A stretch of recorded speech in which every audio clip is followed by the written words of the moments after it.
So I wanted to do a heavy knitwear influenced collection this year, but I also really like tailoring from the class we took last semester or junior year when we came back from abroad. So I wanted to mesh the two, and so I really went for knitwear, and a lot of pieces in my collection are hand knit. So I spent a lot of break and this past semester knitting 2 of my looks, and then I'm now machine knitting a 3rd look. So I really have gotten into knitting a lot, and I've developed my own techniques and stuff with knitting. So you'll see that throughout my collection with different pieces, as both sweaters and dresses, as well as like accessories. Sure. So my inspiration is based off of a Siberian tribe in Russia called the Nanets, and I really liked their location, especially because it's in Siberia, so it's very cold and like tundra. So they wear a lot of like heavy layers and like obviously furs and stuff. So that led way to me doing a knitwear collection, and they are very interesting because they're very secluded. So they follow like their own like path, and they like follow the reindeer, which is so interesting. And they just like do their own thing in Siberia. So I really think that's so cool. I have my coat for my collection. It's from look 3. It's probably one of my favorite pieces, but it took a lot of work. It was not easy to do, but I'm very happy with how it turned out.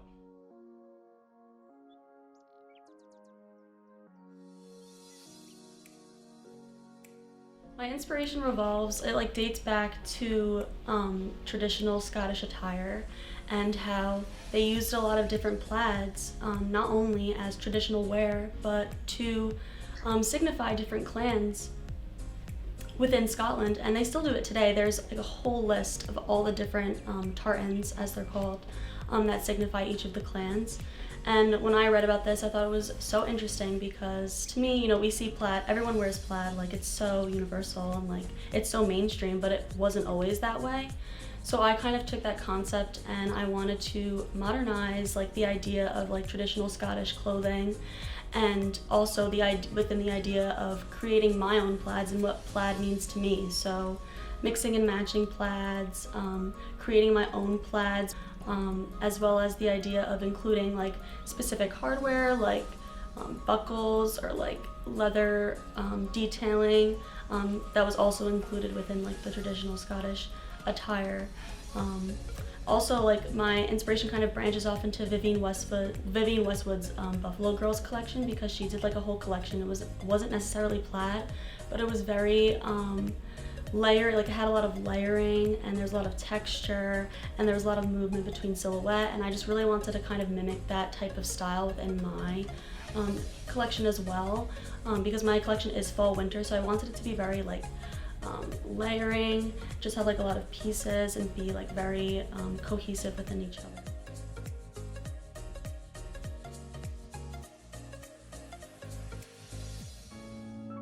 My inspiration is based on the disassociation of the mind and body. So it's basically about how when someone disassociates, your mind can be thinking and feeling something completely different from the rest of your body. So you're kind of like chained and like entrapped in your thoughts. And so by doing that, I wanted to kind of show a mix between harsh and soft elements, which so I'm doing like a lot of harnessing on top of like these very like flowy silhouettes. I'm using some chains and some chainmail mixed with like a really lightweight jersey, just to kind of show the contrast.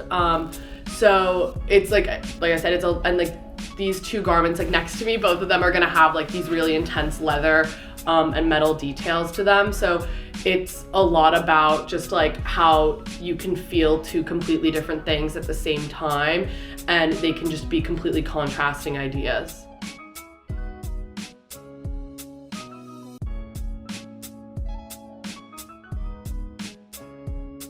So my final collection is based off of Old Havana, Cuba. So like the culture, the architecture, I think that, the buildings, the cars, the people, everything is timeless over there. So a lot of my collection is, bright colors And then I was noticing in my process book that most of the buildings have these like cracks and like erosion in the buildings. And so I wanted to put that into my collection too, which is why I added some, bleach and acid wash to show kind of the destruction, but like in a beautiful way. All of my collection is fully sustainable, so I cut up a bunch of men's button-downs and pants and then laid them out, sewed them back together into a flat fabric, and then went from there. So there really is like another life in everything, like the history and all the clothes, which I think goes. And you could see in a lot of the pictures too, like the younger men and the older men dressed the same. So there's like this like old man kind of thing going on, like everything's loose and the pants are shorter. So I tried to show that too.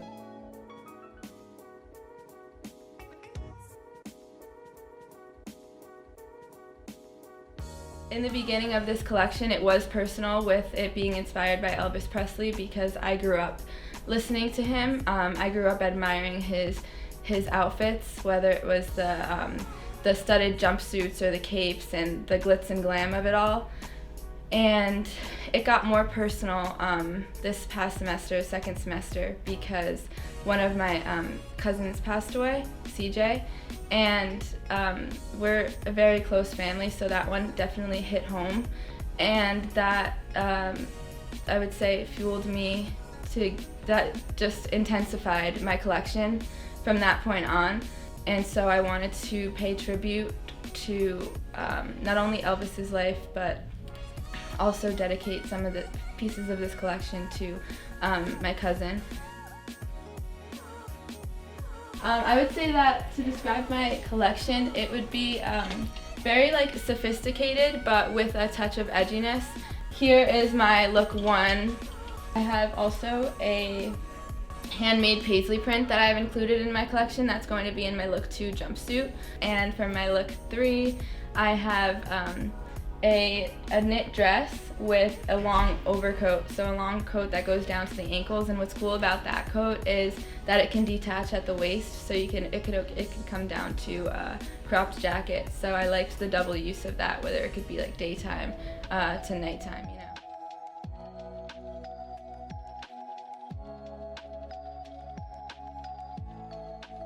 So when I started researching it over the summer, the first thing I was kind of looking at was the architecture of tunnels and this sort of like almost clean, streamlined architectural approach to fashion, which I think is a very interesting way to mesh the two kind of sectors of art and design. And the, I guess, metaphorical approach I took from that idea was using the idea of kind of a narrow, dark, sort of tunnel-like approach to any sort of journey. I used my journey in college as a reference, but any sort of journey leading into the light at the end of the tunnel, I like to call it. So a big kind of like explosion of light and new chapters, new journey, new things, that kind of vibe.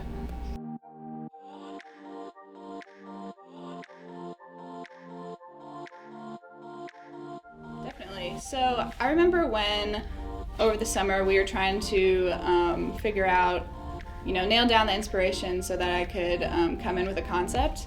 And that summer was just so hard mentally, physically, and emotionally, just because of all the effects of COVID and also all the racial injustices that were happening over the summer. And I remember just being so angry and couldn't channel any of my energy creatively. So I remember thinking well, how do I take these feelings and try and create something good out of it? And doing research, I found this movie, which is from 1988, called Akira. It's a Japanese movie. And I was reading the plot, and I remember the plot points are just super similar to what were happening. There's a part in the movie where the Olympics gets canceled, in 2020, and then there's a lot of, government injustice and protests in the street, and I remember being oh, this is eerily similar. I have to do more research on that. And I took the idea of, the movie, kind of the general aesthetic of this kind of cyberpunk type of style, and then took the idea of, you know, protection. Like, are we always going to have to wear masks? Are we always going to have to protect ourselves from, you know, like any, you know, brutality? Or even with the climate change, like what fabrics are they going to use in order to protect ourselves from the changing elements? And I really took that and ran with it. So my collection has a lot of elements that have to do with protecting yourself. So it's a lot of utility, there's a lot of padding. The masks are also a big part of my collection, and just trying to incorporate that into something creative.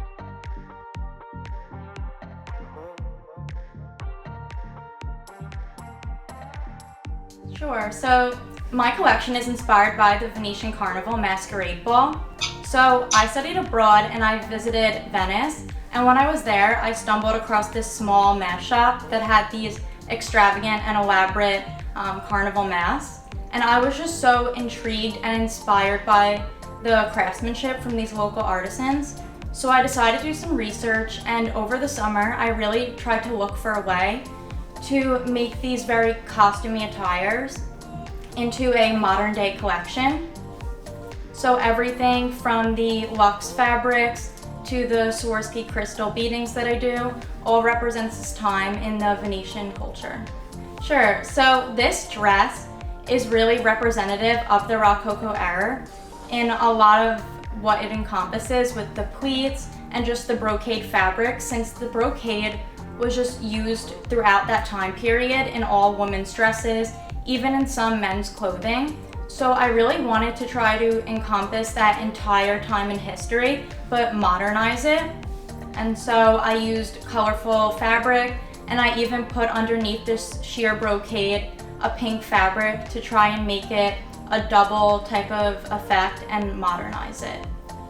I'm also making my own Venetian inspired masks that represent the pandemic face coverings now. So I'm combining in one of my masks the blinged out Venetian carnival mask with a traditional face shield. So that's also something to look forward to on the runway.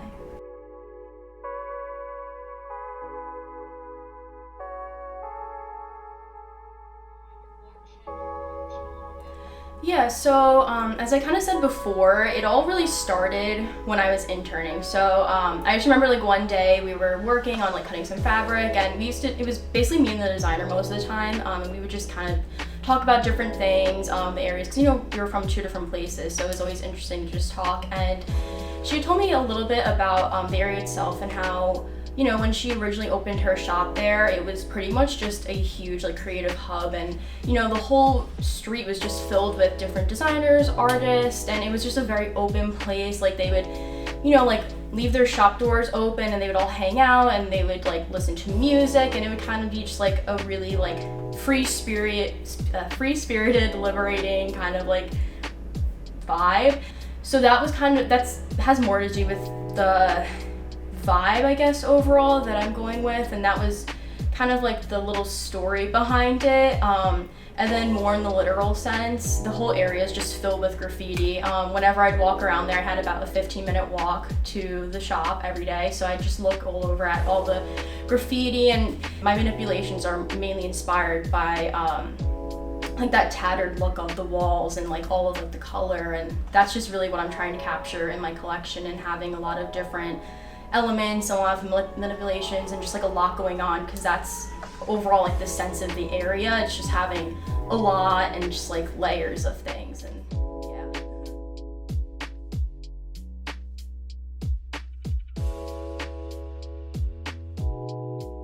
So my inspiration is mushrooms, and I have this concept of like nature versus synthetic, and kind of just this fun element and the natural shapes and silhouettes. So literally just like fungus and like decomposition is a big part. My collection is titled Decomposition, and kind of just like I like the idea of mushrooms kind of growing on like dead matter and kind of bringing life to old things, which I think there's there's a part of sustainability in that, where it's like taking something old and creating something new.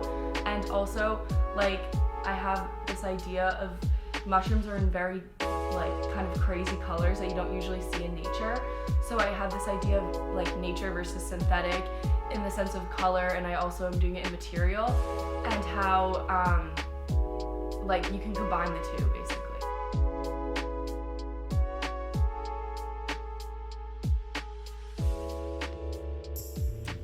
So my inspiration is based off the Renaissance time period, and I kind of looked up like sculptural, like the sculptures like Michelangelo used to do, and just paintings in general, and just kind of the art of the Renaissance time period.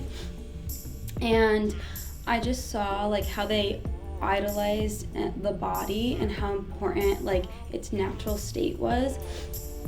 And they would use clothes to like expose the body in like beautiful ways, and just do things that like just presented the body like beautifully. So that's kind of what I wanted to do, sort of like in a nutshell, but like obviously without being like really graphic, because some of the stuff was like super graphic obviously. So I wanted to just like create things that moved your eye around the body in that way, and just created like flow and movement to it.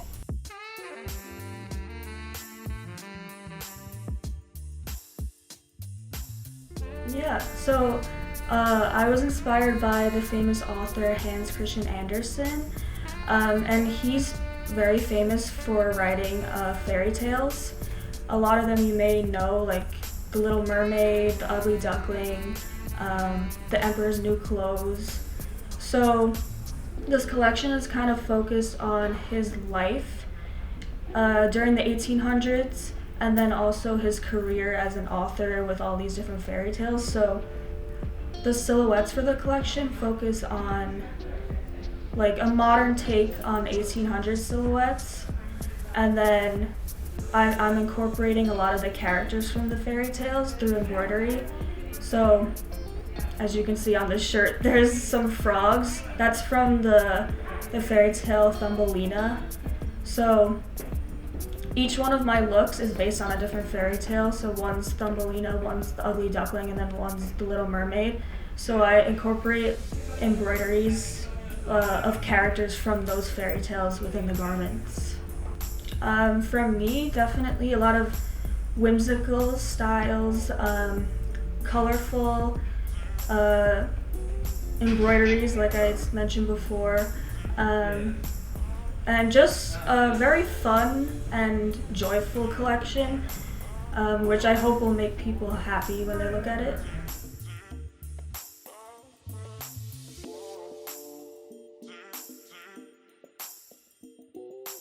I'd have to say my grandma too. It's funny, she actually came over here from Italy, and she started off as a seamstress, so I guess some sewing is kind of in my blood. She came over here and that was like her first career path, and a lot of my mom's side that came over from Italy, they became seamstresses, and I guess it's kind of like in my bloodline, I guess, the sewing design thing from that.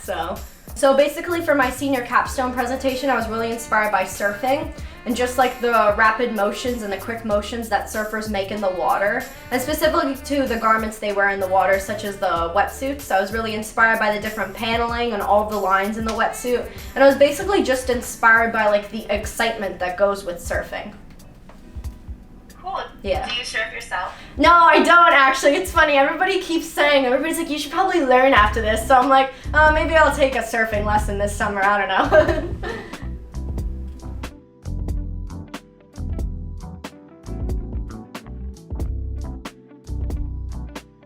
So when I chose bridal, I knew I really wanted to push myself with my collection. I always imagined my looks coming down the stage, the runway, and having this just like epic movement to them. So naturally, I kind of fell into bridal or some kind of evening wear. And then I actually met a bridal designer this summer, and she influenced me to kind of lean in that direction. I think it's so beautiful, and I get to put so much work and detail into these dresses. So my inspiration kind of developed as I learned more about the market of bridal.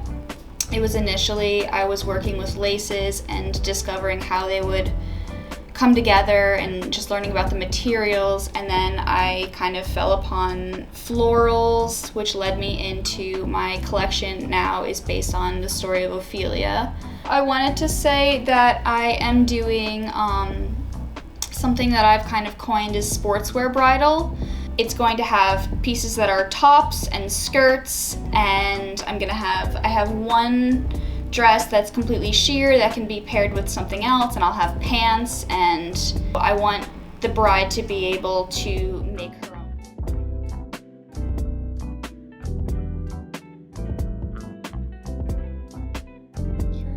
own. So the title of my collection is Dysmorphia, and this basically means like viewing the body in an abstract and disillusioned way. So like the main goal is creating this collection was for parts of the body to be concealed, whereas other parts more tight and revealing.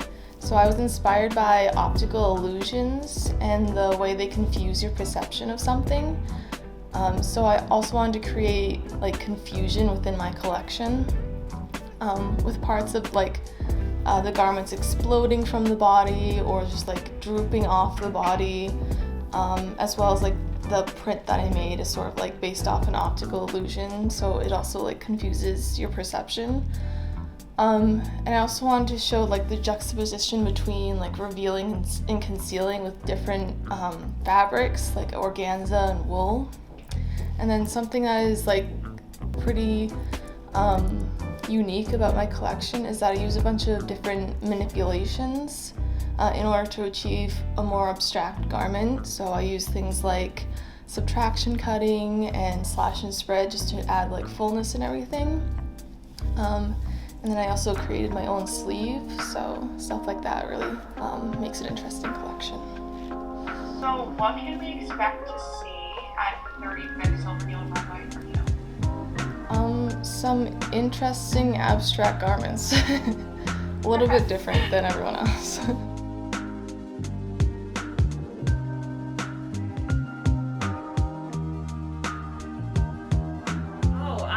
All about sharing my collection inspiration. So I have kind of alluded to it previously, but it is about the grocery store. So you may think, what is she gonna do? Talk about produce? No. This is not about produce. This is about the aesthetic and the energy that the grocery store brings. For me, it is a place of comfort. I take great solace in grocery shopping. When I got my car, when I turned 16, the first place I went to, well, not the first place, but one of the first places I went to was the grocery store. And it's kind of symbolic of growing up, and kind of how you need to be, like that's something essential for survival. Which translates to this thought, it's a unifying cultural principle. I have been all over the world and every culture has some type of a grocery store. And so the grander concept, all of this leads to the magic and the mundane, because grocery shopping is kind of like a monotonous task. Once again, doesn't matter your culture, where you live, or what type of food you eat, you have to go shopping for it in some regard. And most people view that as like, oh, I have to go get groceries today.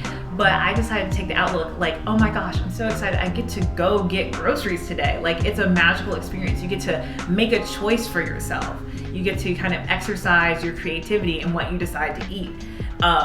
So it's kind of like choosing your clothes. You have to make a choice when shopping for your clothes. So it's like being able to make choices, but you really find a joy in being able to do this little thing for yourself. Because there are a lot of things that are really not fun that are going on, but if you take joy in the little things.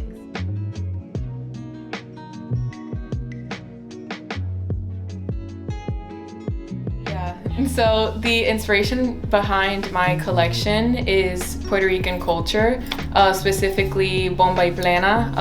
Bomba y plena is an Afro-Puerto Rican tradition where basically the dancer creates the rhythm and everything and everyone else just follows.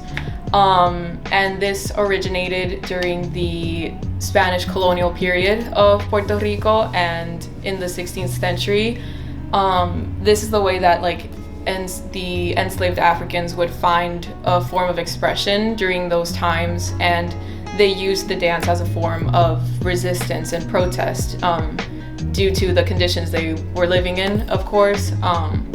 And I also joined that inspiration with the Taino Indians. They were the first inhabitants of Puerto Rico, and their written language was in the form of petroglyphs.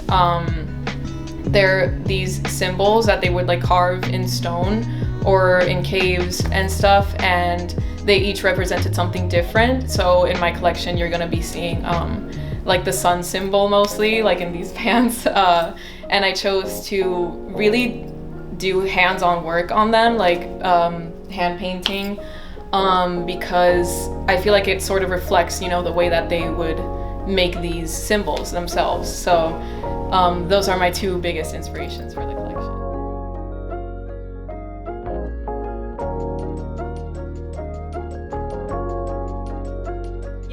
So when I was in Morocco, it's also so easy to be inspired by Morocco. There's a lot of different elements there, and it's kind of like an overwhelming cultural experience. I was inspired by the idea of local artisanship and like small business and like little like sellers. So everything in my collection is kind of sourced from small sellers and you know, just like sustainable fashion in the way of like slow fashion from small businesses. And one of the professors suggested, have you heard of macrame? And I was like, oh, in my head, I was like, oh no, like, I don't know what that is. Like, I don't know if I'm gonna be able to learn it. Like, this is another element I'm adding to my collection. Like, can I handle this?